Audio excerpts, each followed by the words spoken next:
And I will turn the meeting over to Soror Darlene Birch Clark. Thank you.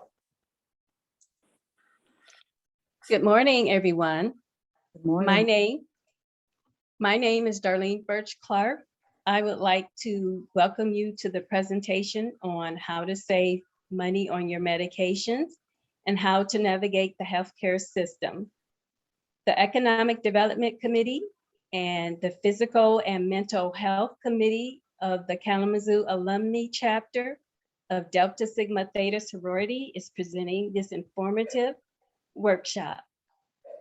Our speakers for the presentation are Cynthia Fight, PharmD, Dr. Raquel Rogers-Brannan, and Ms. Margaret Patton, M with the initials MSW. Here is the agenda that we will follow. Can we move to the agenda slide? The first topic to be presented is how to navigate the healthcare system by Dr. Raquel Rogers-Brannan and Ms. Margaret Patton. We will have a short time for question and answers, about 2 to 3 minutes after this presentation. You may enter your questions into the chat feature. If we do not get to all of the questions at that time, we do have another question and answer session after the second presentation. The second presentation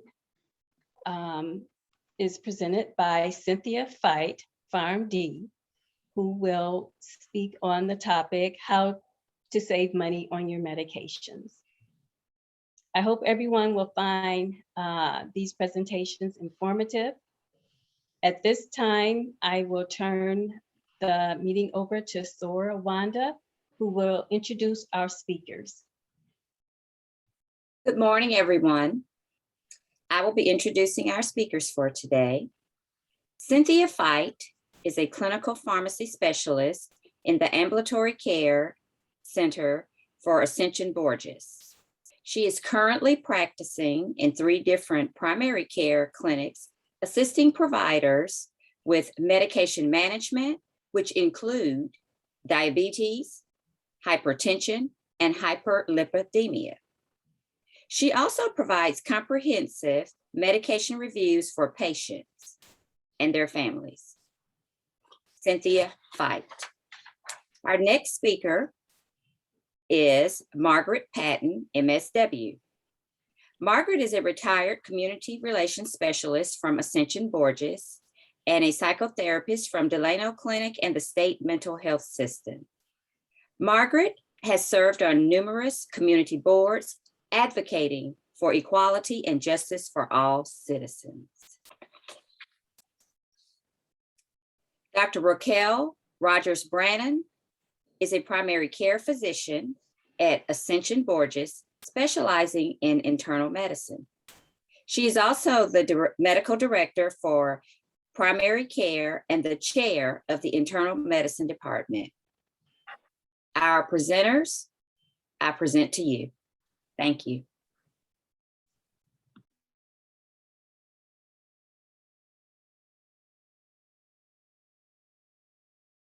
Good morning, everyone.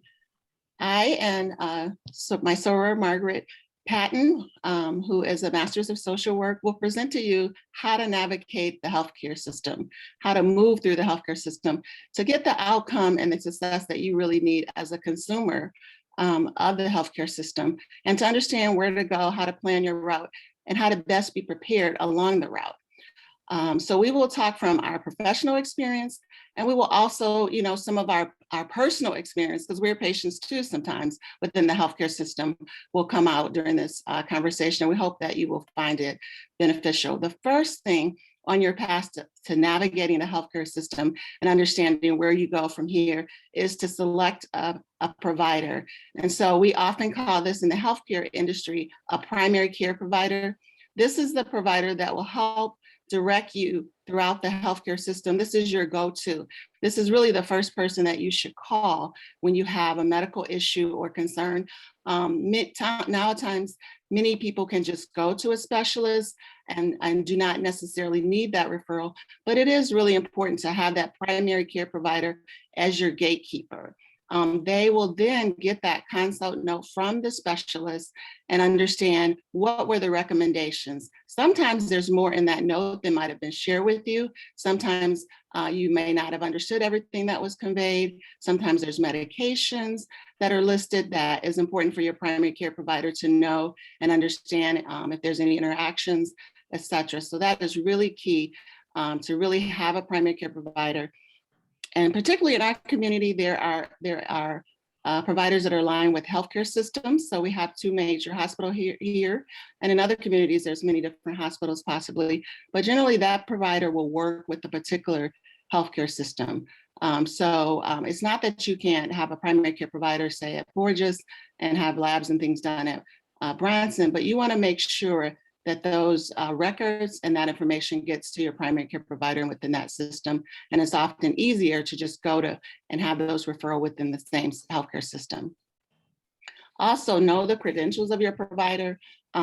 We have physicians within the healthcare system, as well as nurse practitioners and physician's assistants, and they all have their value in this industry, and they all certainly help us to get what we need in the healthcare system. But just know the credentials, do your research, do your background checks within online, Google. Many of the healthcare systems have websites which have information about the provider and even videos at times. So that's really important.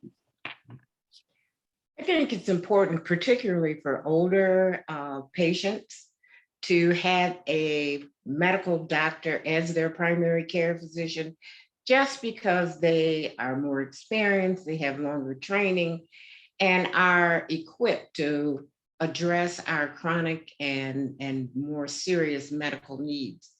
Again, the nurse practitioners and the physician's assistants provide a valuable service to patients and are extremely competent in providing care for us for many healthcare anomalies. Next slide.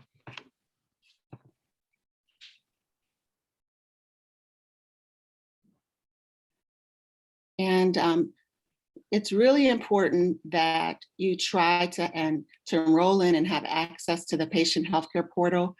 All of the hospitals and healthcare systems now have an electronic medical record where you can sign up and access your records. If you're not so savvy on the computer, get some help from a loved one, a friend, because this is the way that you access your medical records that you can often see real time. After you've had the lab drawn at the lab, you can actually see that result. Of course, your provider will look at it and respond to you in the portal and send you the results. They'll call you, but this is oftentimes quick access to how you can see your medical records, your lab results, and even access your physicians. Many physicians work very closely with it. So you may have a question about whether or not you need to get in to see the physician, a symptom that you're having, a refill request, and you can real time email that provider and then have a quick response from them. There are some limitations where it goes to a centralized portal and then it's sent to the provider, but it is much quicker, even many times, than picking up the phone and calling and requesting your particular concern. The healthcare portal is also helpful in that if you have an upcoming appointment, you will, in many cases, be notified of upcoming appointments. You can pre-register for those appointments, which will save you time in the doctor's office. And it provides you with an opportunity to really think in terms of, why am I seeing the physician today? What is it that I want the physician to know about my health status today? And how can we partner to address it? You can also request prescription refills. And as our friend Wanda says, please do it before 5 o'clock in the evening on Fridays, because you have a greater opportunity to have those medications filled in a timely fashion. I'm not sure about everyone's provider, a healthcare provider, or what am I trying to say? Insurance carrier. But a lot of insurance carriers allow you to refill your prescriptions within a week prior to the expiration. So the earlier you can do that, the greater the likelihood that you're going to get your prescriptions and you're going to be able to continue with your medical regime. Next, we'll talk about, the next slide, we'll talk about being prepared for your doctor's visits and to making a list of your concerns. So oftentimes you come to the doctor and you leave out and you may realize, oh, I wanted to ask about that. But just having a list of the concerns that you have already written out, especially in particular for your annual visits and your wellness checks, that is really the time to go over those concerns that you have, anything you may have had in the last 6 months, or if you've been to the hospital or had some other medical concern, that's a good time to bring that forward. Certainly if you're going in for a sick day appointment or what we call an acute appointment, that may not be the time because that is a shorter visit. But when you're going in for your 6-month follow-up, your 4-month follow-up, your annual appointment, bring a list of your concerns with you so you can use that as a checklist to make sure that you've presented all of your concerns. I think it's also important to be behaviorally specific about your medical conditions. For example, if you are experiencing lightheadedness, if you're dizzy, if you're feeling anxious, or if you're feeling sad and you're not sleeping, you need to describe those behaviors to your physician, because then the physician has a better opportunity to treat those conditions more accurately. Next slide. And be persistent when expressing your concerns. You may think that, oh, it's nothing, or I'm not going to mention that, but a collection of symptoms can actually be a syndrome. You know, you may have a headache and dry mouth when you wake up in the morning and feel so tired and weak, and that is actually may point, if you list and you give all those concerns, that points to maybe sleep apnea, something that the doctor might consider. There's other syndromes in healthcare that are actually a collection of symptoms. So don't be afraid or just kind of put aside all of the symptoms that you may be having. It is important that you express them and that you be persistent. There's a lot that the provider may have to accomplish during the visit. They may want to do labs and make sure you're up to date with your mammograms and your health maintenance. And so they have their agenda, but be persistent with your agenda too. You are the consumer, and you need to express exactly what you need to get out of the visit. And it may be that you have to schedule a follow-up, but you do want to bring those forward. I think if you feel that your physician has not heard your concerns, you need to calmly repeat your concerns to the physician. And this may be a time where it's important to bring along a friend or a family member who may be able to better describe their observations of what they've seen with you health-wise, or to provide clarification for symptoms that you may be exhibiting. Your doctor, your physician, is your partner. And this is a partnership that requires communication both ways. So don't be afraid. As Dr. Rogers says, you are the consumer and you need to be informed, as well as your doctor needs to be informed, so that you can have the best healthcare outcome. Next slide.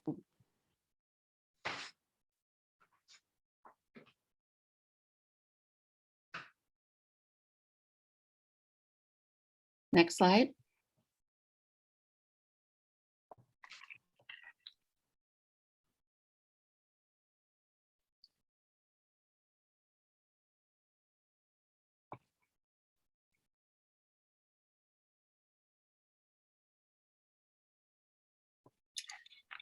I'll move forward. So it's important to know your medications. The next slide has a picture of medications on it. And it's important that you know your medications, and to bring a list, or even better would actually be to bring the bottles of medications with you. So it is so important that the provider that you are seeing on that day, even if you go to the emergency room or to a specialist, knows the medications that you're on.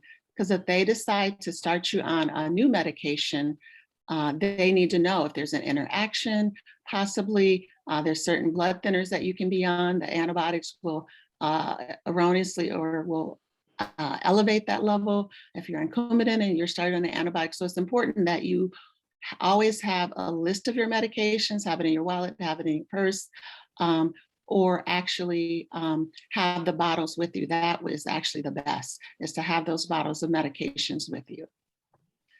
Additionally, you should also inform your physician of over-the-counter medications you may be taking, because sometimes those medications can have a negative interaction with your prescribed medication. So all medication bottles, the vitamins, calcium, all of those things that we take, sleep aids, your doctor needs to be aware of those things. Yes, and know your insurance. Know the type of insurance plan that you have, and know what services are provided to you. Many people don't realize that most of the Medicare health plans and even the commercial insurances have wellness plans, and they have access to free services that keep you well, such as memberships at recreation centers, either discounted or actually free. There's certain over-the-counter prescriptions that actually can be covered by your insurance and your medication, excuse me, that can be covered by your insurance. There's actually certain specialist office and certain places that you can go with the network that you may have a less of a copay. So take some time to understand what insurance you have and what all the benefits are of that insurance plan are that you have, because many services go unaccessed and not utilized and underutilized. Diabetic shoes, certain equipment for diabetics is available and free. So really take some time, go to the website. There's a 1-800 number on the back of most or all insurance cards. And you can call and you can talk to someone and find out what services you have available. And according to what medical conditions you have, what services may be beneficial to you. In summary, I'd just like to say selecting and working with your primary care provider and the health system that they work in is the best gift that you can give to yourself and to your family. And our final slide is knowing what you're bringing your insurance card to the appointment and knowing what your copay is. Understanding, generally copays at ER emergency rooms are a lot higher. Copays at specialist office may be higher as well. Certain primary care visits, such as annuals, you usually don't have a copay.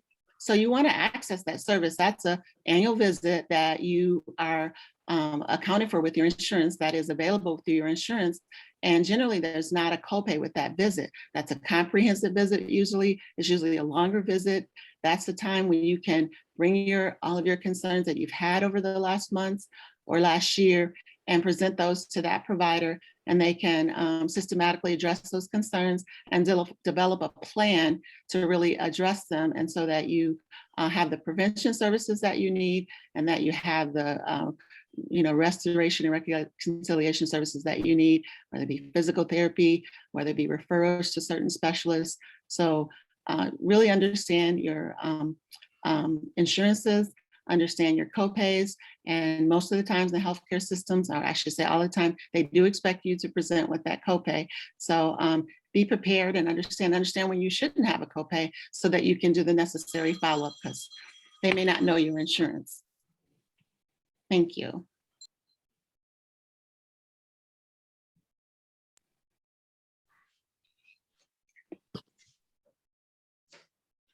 And now we're going to have some time for questions as we prepare for the next section, how to save money on medications. So if you can put any questions that you have, or you may have already put some of the questions in the chat, and then we will proceed with asking those questions. So Darlene will ask those questions, and we will answer them to the best of our ability.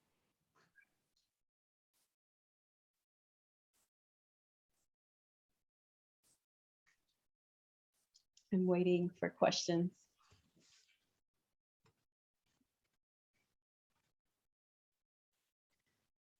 So I think I'm gonna, Soros, I'm gonna jump in and try to help a little bit. Sora Harrison is working through some technical difficulties. So while she does that, let me check and see if there's anything going on in the chat. Oh, I Um, was I was able to do that. Can you see that? Dora Morton. Okay, so it looks like everyone, Sora Harrison is going to send me those slides.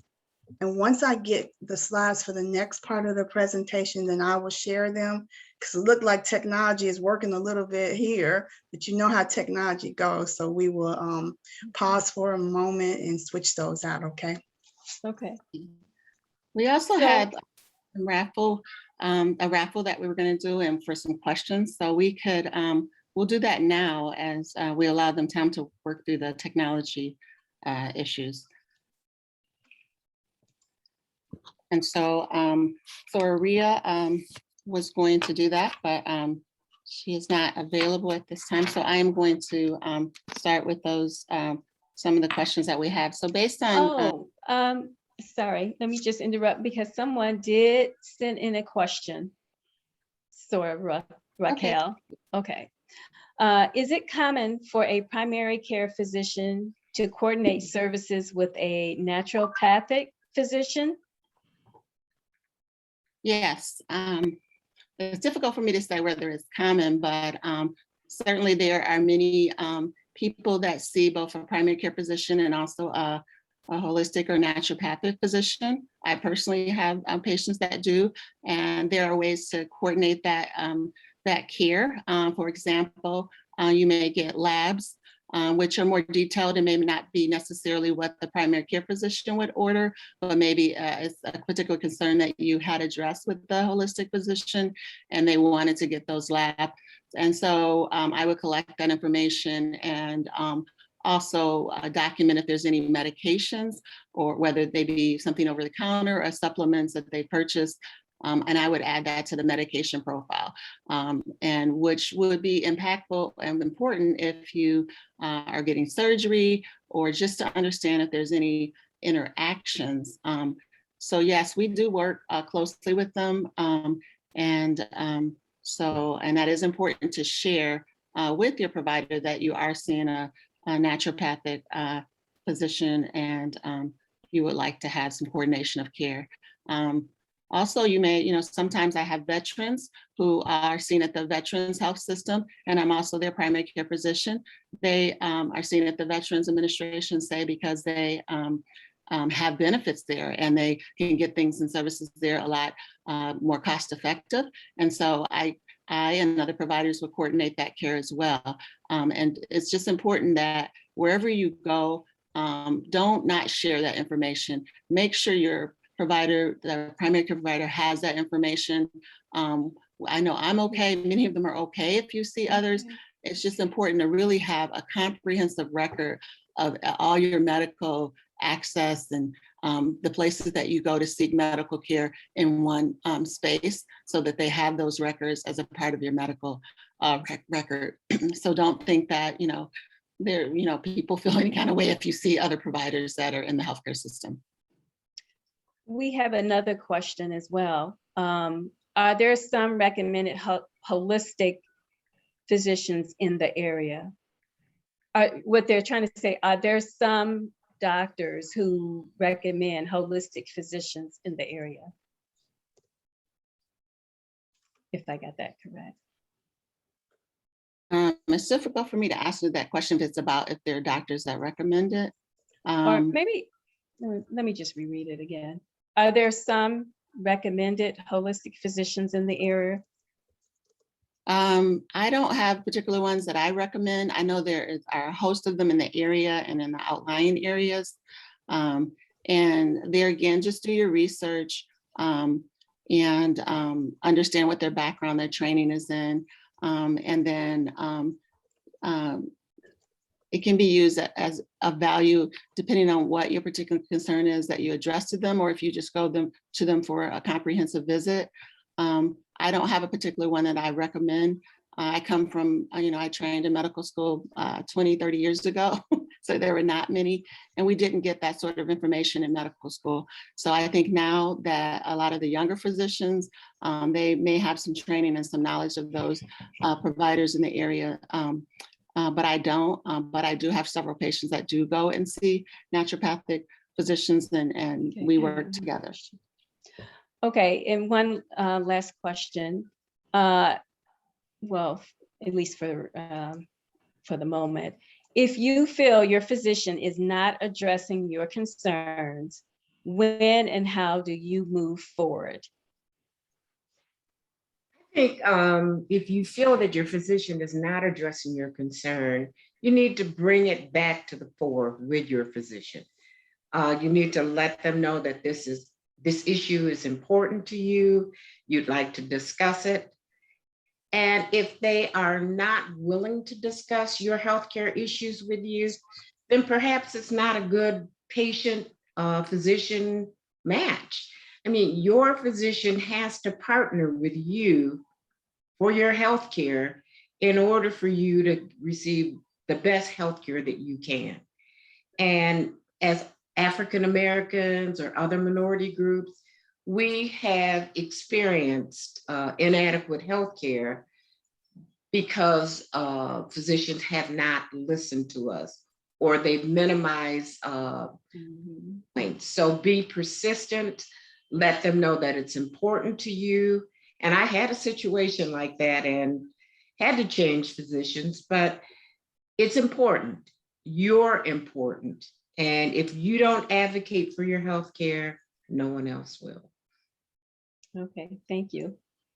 I agree with that. I just want to add, and also, the first time that happens, or a few times, give them a little grace and space, especially in the current situation we're in now. I could go on about all the things that physicians and providers are going through right now, but give them some grace and, bring that concern up again. And sometimes you might have to say, well, I don't feel like you addressed my concerns the last time, and just give them some space to respond to that, and to suggest maybe coming for a follow-up visit, a longer visit. And, we all need grace in this time. Okay, thank you very much. So, Tracy Morton, are we ready to go to the next presentation? I believe we are. I've been informed that Ms. Cynthia, you have your own slides and that you would like to share. Yes, ma'am. I am pulling them up as we speak. Okay. Let's see.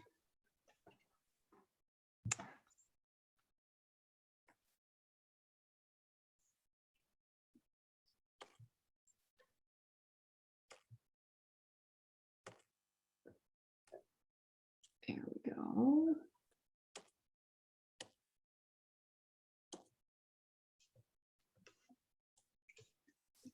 All right, can you see them okay? Yes. Yes. Excellent. Okay, to go ahead and get started?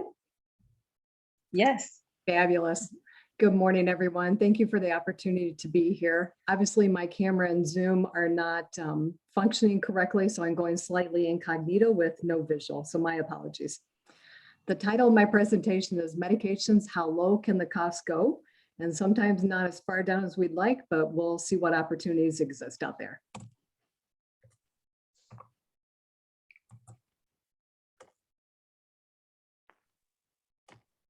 There we go. So objectives for today's presentation, compare commercial coverage versus Medicare Part D and Medicare Advantage regarding prescription coverage, to discuss key concepts regarding drug formularies, to look at drug discount programs, including copay cards, discount cards, and pharmacy discount programs, and then to lastly discuss patient assistance programs, including how to access them, who qualifies, and how to apply. So the first thing is regarding commercial coverage. These are obtained through an employer. I encourage everyone who comes to see me, and especially within primary care, to really know your plan no matter what type of plan you have. It makes such a significant difference, as Dr. Rogers had pointed out, from the medical side and especially from the prescription component. The three most common ones in regards to commercial plans include a PPO, an HMO plan, or the high deductible plans. And for patients who have never had high deductible plans, that first start of the year is oftentimes a shock because people don't have a good grasp in regards to high deductible plans and how expensive things are until they get that initial bill. And until the deductibles are actually met. Medications are often tiered within a formulary, with tier 1 being the cheapest and going upwards, including more costly. Or patients may have traditional copays or percentages that are required. And again, there may or may not be deductibles depending upon your particular type of insurance plan. You can see this one actually is kind of nice because on this prescription card, they have what their copays are there. Most prescription cards are not traditionally like this. So you have to know or obtain that formulary system in order to have a better grasp for that. This is just to kind of reemphasize or emphasize the differences between a PPO plan and a high deductible. So with a traditional PPO or HMO plan, you have set copays or you have a percentage that you pay, and you may or may not have a deductible that you have to meet at the start of the year. With the high deductible plans, you can see up here that for an individual, this one they have to pay out of pocket $2,250 up front. And for a family, it's $4,500 before your traditional copays kick in. So, you know, your insulin may be $25 with a copay, but if you have that high deductible plan, it's going to be $500 for that box of pens up front until that full deductible is met. So this is just to kind of visualize in terms of the tier system. So tier 1 is where we always want to be, and it's the generic. Traditionally is a low cost. With some Medicare plans, tier 1 and tier 2, there actually may be no copay with those at all. Tier 3 is often your preferred brand name products. Tier 4 is often your non-preferred brand. Tier 5, you're often getting into specialty medications and IV medications. And then if there's a tier 6, this is your non-preferred specialty. And the amount of tiers really varies within the insurance plans. There may only be 3, there may be 4, there may be 6 or 7. Your copay is a set amount that you are paying for a drug within a tier. So it may be $25, it may be $40, $60 as you go up within that tier class. A co-insurance means you're paying a percentage of that drug cost. And the other part of that cost is paid by the insurance company. And then step therapy is criteria that has to be met prior to coverage of that drug, what's often referred to as fail first. So the classic one I always think of, and I do a fair amount of diabetes management, is metformin has been around for 30 plus years. It's not uncommon for patients to have to try and fail metformin before they can go on to some of the newer medications, because those newer medications are often $500 or more out of pocket for a 30-day supply. So just some basics when it comes to Medicare, if you're not familiar with the different components. Part A is the hospital component. So this covers your inpatient stays, skilled nursing facility, etc. Part B here is your medical. So this covers doctor's visits, laboratories, physical therapy, OT, etc. Part D is the prescription part. So Part A and Part B are often combined together. Part D is a separate component that has to be obtained from an outside vendor. And then if you have Part C over here, this is your Medicare Advantage plan. And I like to think of this as A plus B plus D. And often it is wrapped up into everything within that one plan. And there's often a multitude to choose from within your state. So within Michigan, there's Priority Health, there's Blue Cross and Blue Shield, United, etc. And often with the Medicare Advantage plans, you also have additional benefits that can include dental. It may include a silver script program, it may include silver sneakers, which is an exercise regimen that you can get through a local gym. vision, etc. So a little bit in regards to Medicare Part D, by far extremely confusing, I think, for the vast majority of people out there, even for those who work in healthcare system, and especially understanding what you have to pay and why the costs go up partway through the year. So for those noted in red, this is the changes taking place for 2022. It's not uncommon to have a deductible that has to be met at the beginning of the year. And I think it started out around $415. Next year, it's going to go to $480. So that means the patient has to pay $480 out of pocket for drug cost. Once that is met, then you move on to step 2. And step 2 is your initial coverage. And so your standard copays or percentages apply at this point in time until you reach $4,430. And keep in mind that this is shared cost. So this is not just the $25 you pay for the copay. It's also the other part of the drug cost that the insurance company is picking up. So if you have a couple of brand name medications, it does not take long before you then reach into the coverage gap. And this is what's often referred to as the donut hole. So at this point in time, the member's cost goes up to 25%. The plan is paying 5% and the manufacturer is paying 70% of that cost. And so the next limit that you reach for 2022 is going to be $7,050. Once you reach this amount, you then go on to catastrophic coverage.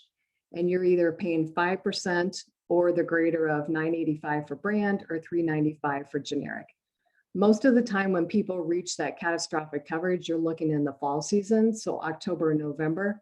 And keep in mind that this all starts over again come January 1st, where you go back to your deductible and then into step 2. So some just additional coverage considerations. Patients can have Medicaid geared towards those with low income. It's geared at 133% of the federal poverty limit. So this equates to $16,000 for a single person and $33,000 for a family of 4. A person can be dual eligible, meaning they have Medicare and Medicaid both. And from a prescription standpoint, these extra benefits make a world of difference in terms of the medication options that are available to them, especially when you're looking at insurance plans that have high copays, high deductibles, coverage gap issues, et cetera. So when patients qualify for these extra benefits, it makes a world of difference in the opportunities for a variety of medications that we can utilize. And then the other one I have noted here is the low income subsidy benefit. Patients can be automatically enrolled if they receive Social Security, Medicaid, or Medicare savings programs, and patients can also apply. So it's geared to those who are Medicare beneficiaries and are low income. And so this equates to $19,320 for an individual and $26,130 for a married couple. Keep in mind that there is also a resource limit that also applies for the low income subsidy benefit. And the reason that I include this in is for some patients who are on Medicare, in order to qualify for patient assistance programs, you have to be denied the extra help. And so simply by calling Social Security, applying for that, and then if you're denied, you get that denial letter. That's one additional factor in terms of applying for patient assistance programs.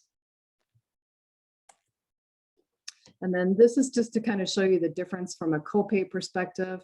And I'm going to move some things out of my way here. You can see here for the full benefit duals that are less than 100% of the federal poverty limit, their copays are $1.30 for generic and $4 for brand. And that is throughout the entire year. For your full benefits that are greater than 100% federal poverty limit and your non-duals, your copays are $3.70 and $9.20 for brand name. And again, that is from the start of the year through the end of the year, and that does not change.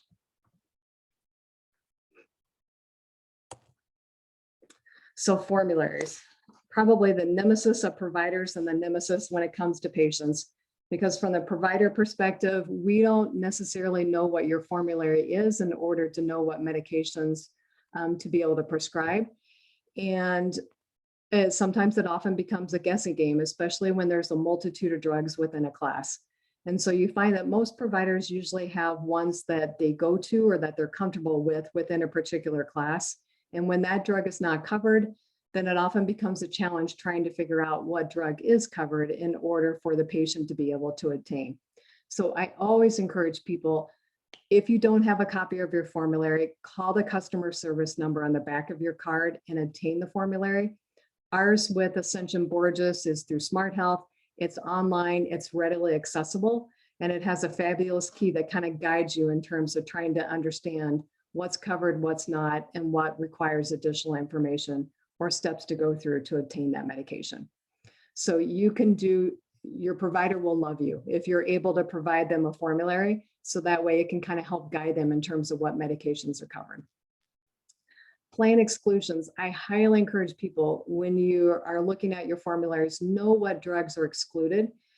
It will save a significant amount of time. I can't tell you the number of times that providers will put through for weight loss medications. They're being advertised heavily because of the fact that there's some newer ones on the market, but they're also incredibly expensive.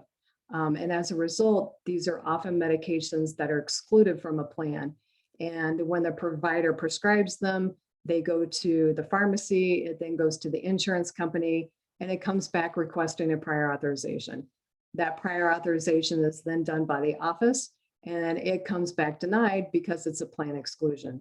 So no step therapy, prior authorization, et cetera, is going to cover that type of medication when it's an exclusion. And then lastly, down here, step therapy, we talked about a little bit earlier. Prior authorizations, you can see up here, this is from Smart Health's plan. These 3 blood thinners, Eliquis, Xarelto, and Pradaxa, all require a prior authorization. And it's usually set up because there are often generic medications that are equally effective, that they often want you to try first and fail, or have a reason that you cannot utilize that medication before they go on to more expensive ones. And then quantity limits is set up there. A lot of the times just looking at when there's multiple strengths within a drug class. So I had a patient who was getting Lyrica extended release and had prescribed 2 of the 165 milligrams for her to take daily. That came back needing a prior authorization because there's a 330 milligram capsule out there. So when you double that quantity, it doubles the cost. If there's another strength that is the dosage that you're looking for, that's what they want you to utilize, because obviously it's less quantity, less cost for both you and them.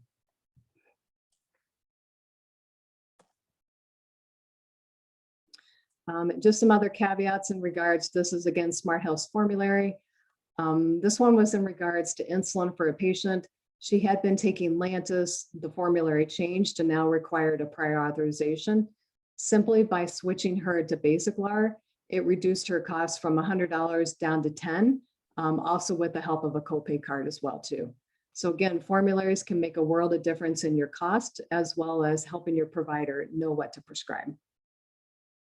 Oh, and then this down here, weight management. So you can see these little caret figures denote medications that are excluded. So you can see all of our weight management drugs are not covered by Smart Health insurance. So how can you reduce costs besides knowing what your formulary system is?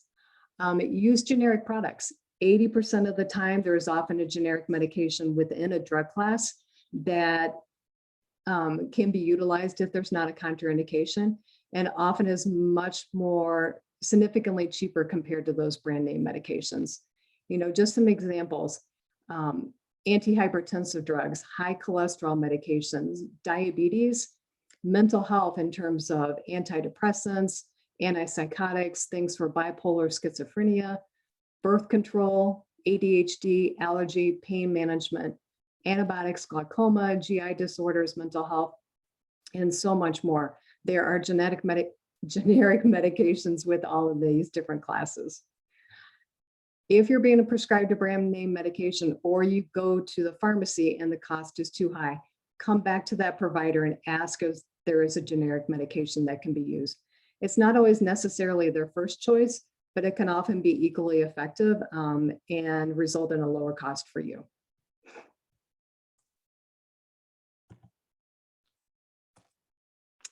So just some general facts when it comes to generic drugs. As a pharmacist, I am a huge fan of generic drugs. The FDA has to bioequivalently rate them as A or B. So they have to be approved through the FDA in order to come onto the market. And then like you note up here, nearly 8 in 10 prescriptions filled in the US are for generic medications. And often when a brand name medication goes generic, it is often their sister company or generic company that is producing that first generic medication that comes to the market. They have to have the same active ingredient, the same strength, dosage form, and route of administration. The generic manufacturer has to prove that it is equivalent to the brand name drug. And they have to go through the exact same rigorous quality testing that you see with your brand name products. And like I had mentioned earlier, they're often made in the same manufacturing plants as those brand name medications.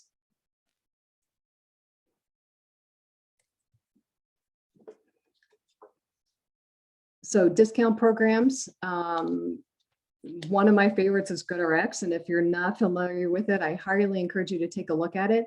It is out there for generic medications. And again, a discount program that you can access either online or via a mobile device. They are free to use whether you have insurance or not. So there is no limitations from that perspective. You cannot combine them with your insurance. And if you obtain a medication through GoodRx or one of these discount programs, the cost of that medication does not go towards your deductible. Keep in mind, prices do change over time. One of the ones I've been using frequently lately is the Freestyle Libre sensors. A couple months ago, they were $54 at Walmart, and the cheapest right now, I think, is around $93 at CVS Target. So they do change over time. And let's see if my link will work here.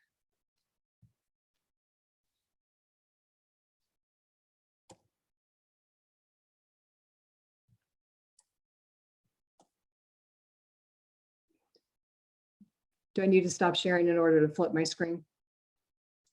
Or can Yes, you do. Okay, just making sure. No problem.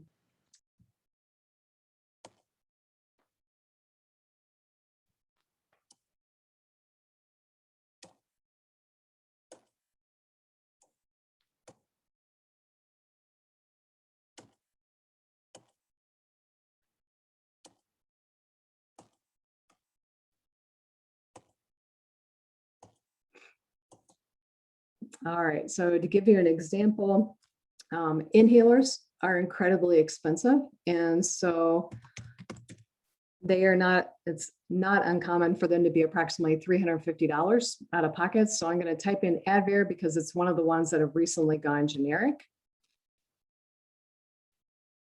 And you can see here, you can change your formulation, you can change your strength noted on here. They give you examples of some other names. So there's Advair, Air Duo, and Wixella, which all have the same ingredients. And if you go down, you can see the different pharmacies that it's available at. And this one's actually still fairly expensive.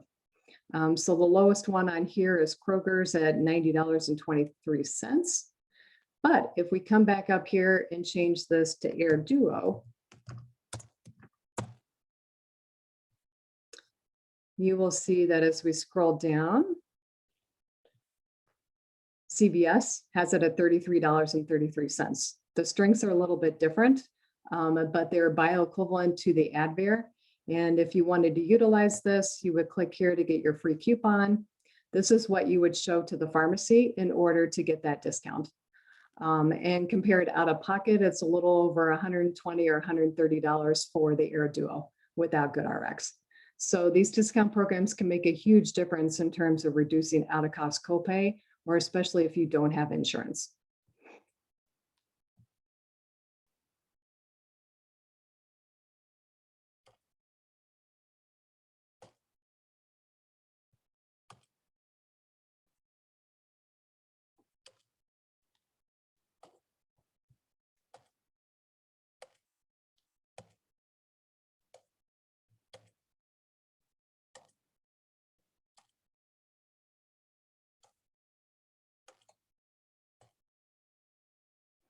Let's see, move on to the next slide.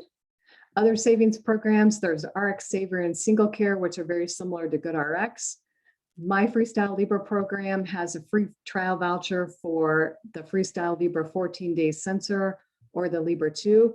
A lot of these are not valid with any type of government insurance. That includes Medicare, Medicaid, VA, DOD, and TRICARE. Lilly Insulin Program has insulin at low cost. They will provide any of their insulins for $35 per month per insulin type. It can be for those with no insurance coverage or for those with commercial insurance coverage. There is a max of $7,500 per year on that benefit. The NovoCare Immediate Supply has a program for those who are at risk of rationing their insulin, meaning they have no way to access insulin, period. It provides a 30-day supply, typically up to 2 boxes of pens or 3 vials of insulin, and it can be used as a maximum of once per year. Again, if you have Medicare Part D, they ask that you call in order to determine that benefit. Copay cards. Copay cards are fabulous when they work, but they can also be a nemesis in some respects. They are provided by the manufacturer. These are often for brand name medications only, and they're fantastic when a person has commercial insurance coverage and the fact that they will help reduce the copay cost.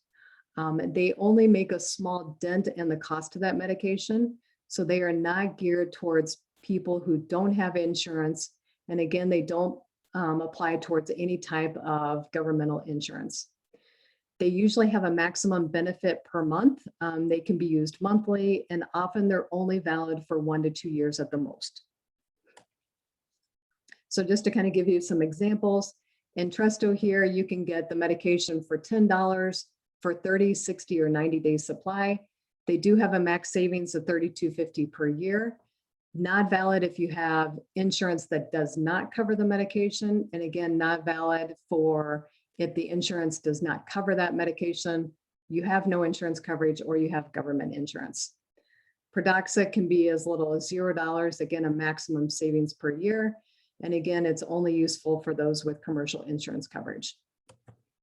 And then the last example is just Dulera there, $15 per month. It only allows you a $90 benefit. So if your copay is over $120, you're going to pay more than $15. So why are government insurance plans not included? Well, there is the anti-kickback statute, which basically tells us that manufacturers cannot offer any type of payment that might convince a patient to purchase something that the federal health care programs provide for. So it takes away that incentive factor. So caveats to copays, again, they're only offered for new and often the most expensive medications, and often there's a generic that will reduce the cost both for the patient, the provider, and the insurance company. Annual maximums are associated with their use. Again, typically only 1 to 2 years at the very most. And unfortunately, they often discourage low-cost alternatives, which may be just as equally effective. Patient assistance programs, these are fantastic. And actually, I've been using these a fair amount for some of my Medicare Part D patients who have issues when they get into the Part D donut hole. They are programs through the manufacturers for brand name medications only. When medications are getting close to expiration, they'll often start to drop off at that point in time. They're eligible for those with low income, no insurance, and for some Medicare Part D who financially qualify, and they may or may not have to have that low income subsidy denial. They are traditionally applicable for 1 year, and they will ship in 3 or 4 month shipments, either to the home or the office, and the medication is provided at no cost. So just some general information required, demographics, including Social Security information, financial info, your insurance information, if there is any, prescription details provided by the provider, prescriber information, patient and provider signature, and a low income subsidy denial letter if it's a Medicare patient. I'm going to share one last link for you.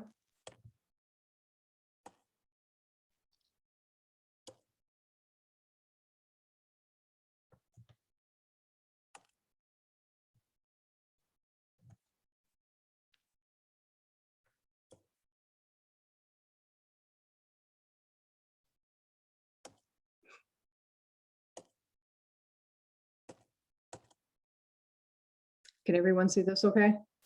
All right, great. So this is RX Assist, probably the one I use most frequently. I will share another one here shortly. You can go into the Patient Center and in here, and their lovely advertisement. And in here, you can type in the name of the drug. So we're going to type in Invega. And you can see there's a variety of different Invegas. So we're going to do the Sustina, which is a once monthly injection. Out of pocket, this is $600 to close to $2,500 per month, depending on which strength you use. And you can see that they provide the contact name for the company, their website, which can directly link you in and provide you more info. A little bit, this one does not provide what the medication is covered at what percentage of the federal poverty limit, but you can call and obtain that info. And up above is their form that you can link directly to. And on that form, it will have, this includes all the medications that they cover. It gives you additional information in terms of the part that you will fill out, your insurance component. You'll have to include that financial information. You'll sign a declaration page. There'll be a component for the healthcare provider to fill out along with the prescription information. This one, actually, you have to spend 4% of your household income and prescription drug cost in order to qualify for this program. So the qualifications can vary from drug to drug and manufacturer to manufacturer. I'm going to flip back one last time.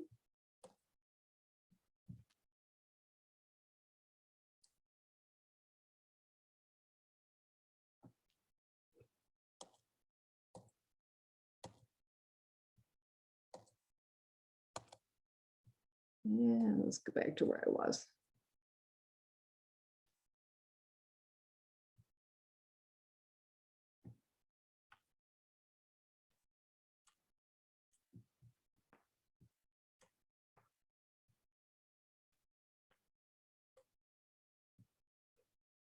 The other one that's out there is Needy Meds. And I haven't used this one as much, but this one is kind of neat in the fact that they have a variety of links. So they will link to patient assistance programs. They have a link to copay cards, $4 programs, free clinics, as well as the different government healthcare programs. So they've really tried to kind of wrap everything up into one website to make it easy to access. One additional one is free programs, free medications, and $4 programs.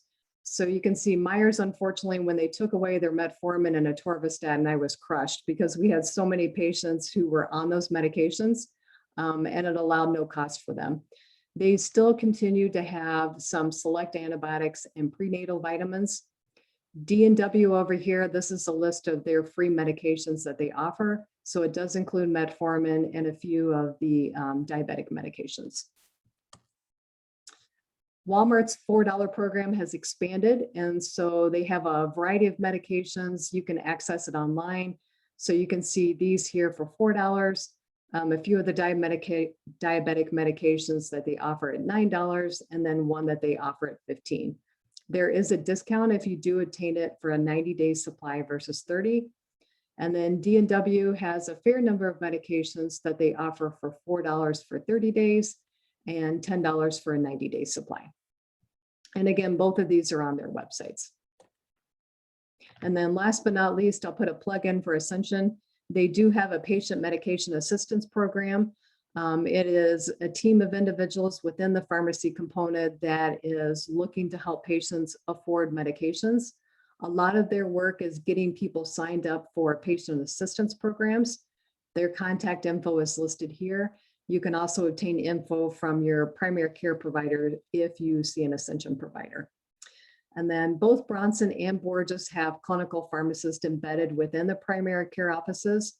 So we are here to assist in terms of medication cost, looking at low cost alternatives if that is something you're in need of, and then providing medication reviews. And with that, I am happy to take any questions. Thank you for your time. And I will stop sharing. Okay, thank you, Cynthia. I will I'm gonna go back here into the chat and start with the questions.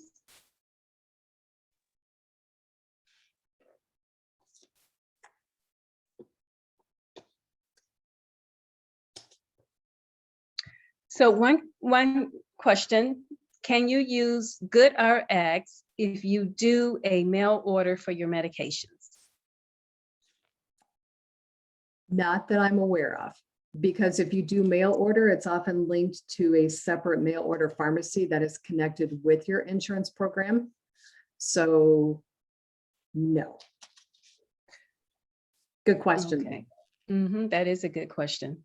So you would have to take it to a pharmacy, a local pharmacy. Correct. So that GoodRx is, they basically search pharmacies and seeing what's the lowest cost that they will offer. And then that price is published there on their website. You utilize that coupon, and that coupon is kind of designed like an insurance in the fact that they have those specific BIN numbers, RX numbers, in order to process it through. Okay. Another question. Can you use Lilly for insulin if you have government insurance? The Lilly Cares program? Yes. No. You cannot, although they recommend that you call because there may be the ability to access their patient assistance program if you qualify financially. So it's worthwhile giving them a call to find out. But traditionally, the Lilly Cares program is set up for those with no insurance. Okay. So this is a long question here. Okay. It says, there is advertisements shown on televisions about additional Medicare benefits. They mention you should give your zip code to determine if you qualify. Can you explain the issue of providing your zip code for the determination of extra benefits? I do not know what that is. If there's any of the other members on the meeting that can, feel free to chime in, but I don't know what the connection is with the zip code. I know I've seen it at my dad's house. He had the TV on, and I saw that advertisement as well, which. That's interesting. No, I don't know what the connection is with that one. Okay. Thank you. I apologize. Oh, that's okay. How can you receive the copay cards? The copay cards, so it used to be that we frequently got them within the office, but it would be dependent upon the drug rep coming in to drop them off at the office. And COVID has changed that significantly. So we see far less drug reps. I think it's just as easy to go online. You often have to plug in your information. And so it may be an address, an email, a phone number, etc. And then the copay card will pop up online. You can either screenshot it with your phone or you can print it off. And then you take that copay card into the office, or excuse me, into the pharmacy. Okay. Next question. Can coupons be used with Express Script? The majority of the time, no. I just recently saw one, and I can't remember what drug it was, that allowed you to use it with a mail order company, which I was surprised. Because most of the time they're for 30-day supplies only, although some of the more recent ones have been 90-day supplies. So the general rule is typically no, you have to obtain them through a local pharmacy. Okay. And let me go back and throw one thing. The person who had the question about the Lilly Cares insulin program, it is with commercial or no insurance coverage, and does not work for those with government insurance. Okay.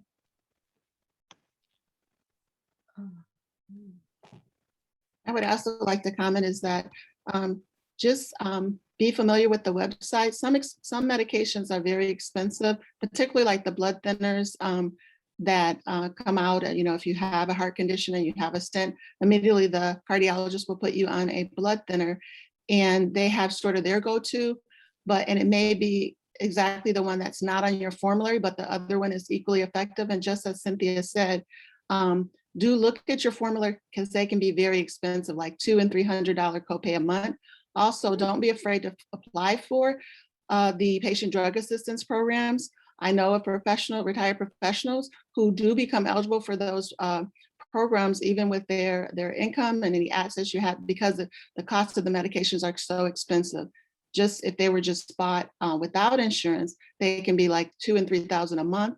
And with the copay, it's $200 or $300. So you'll be surprised that you may qualify for this, and this can save you a lot of money that way. Thank you. So I just want to remind people that if you want copies of the slides, you can add your email into the chat. I'm going to continue on with the questions right now, but I just wanted to let people know that we can get those to you if you give us your email. Yeah, and read the fine print on the copay cards when you go online. There's a lot of caveats to them, Okay. unfortunately. Based on trying to get my next question here.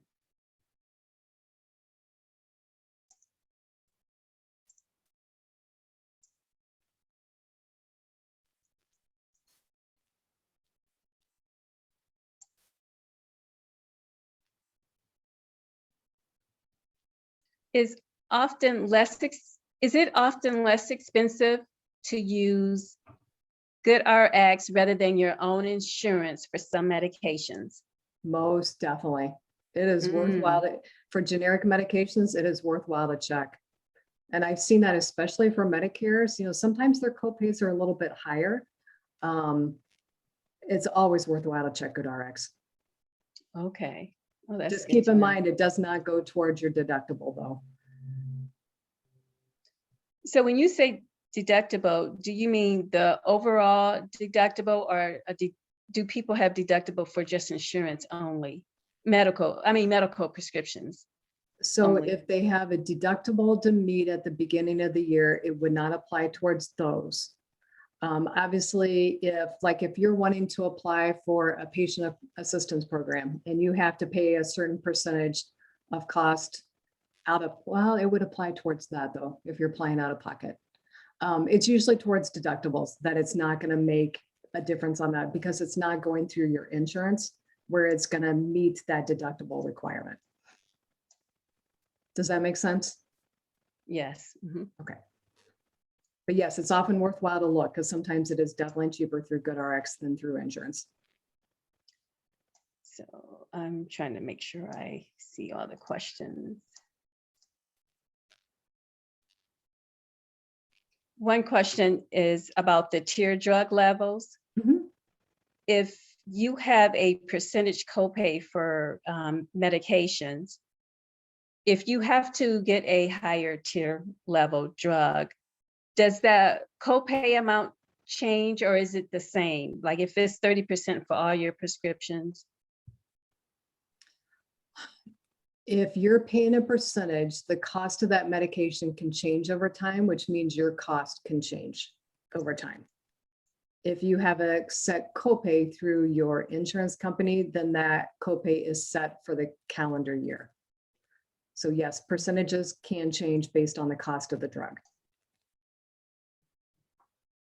Okay, I'm just going to double check here. If not, if we don't have any other questions, we can, we would like to, yeah, I'm not seeing anymore. I don't think I.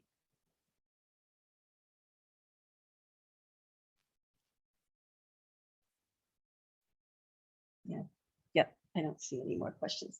So the next part of our presentation has to do with an evaluation form. We would like to place a link in the chat, and we would like for you to either, you can access it directly from the chat, or you can copy the link and place it in another format so that you can access it. You can, it's electronic, you can just fill it out and hit the submit button and we will get that information.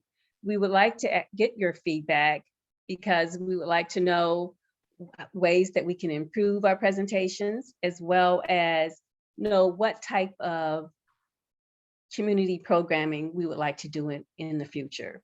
So we really would value if you would fill out the evaluation form and provide feedback to us. So the next thing, I would like to turn it over to Sora Raquel Brannon so that she can do the raffle. Thank you. So we just have, I have 3 questions. We have enough for 5 gift card raffles. We will give to the first person that registered and to the last person that registered. We have your email addresses and we will connect with you to send those. And then I have 3 questions, and the first person that answers this in the chat, we will note your email address and your name and get the gift card out to you. So the first question is, what tier on the formulary has the lowest copay generally?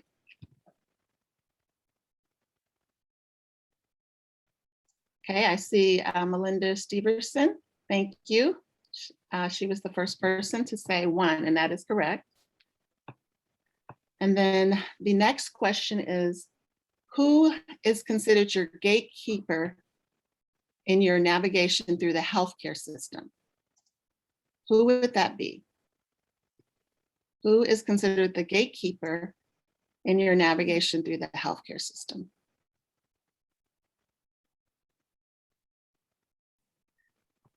So I see Sora Elizabeth Odell, primary care doctor. That is correct, a primary care provider. So we will get that card out to you. Thank you. And the final question that we have is, are you able to use the GoodRx copay card, the GoodRx card with your insurance?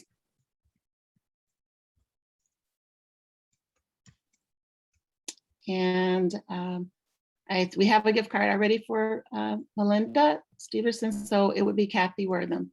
And the answer is no, that is not allowed to be used with other insurance. So we will get those cards out to you, and thank you. Okay. Before I do the closing remarks, I think there was one more question that I needed to ask, and I'm waiting, that I may have overlooked. Just give me 1 minute here.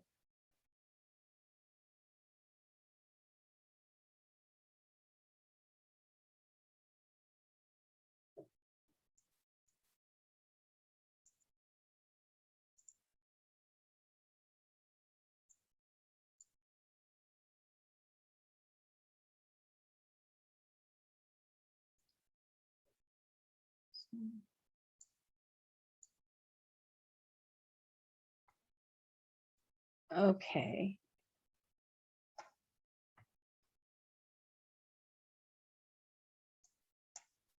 Well, in the interim, I will go on and do the closing remarks. I hope everyone enjoyed the presentation and found the information useful.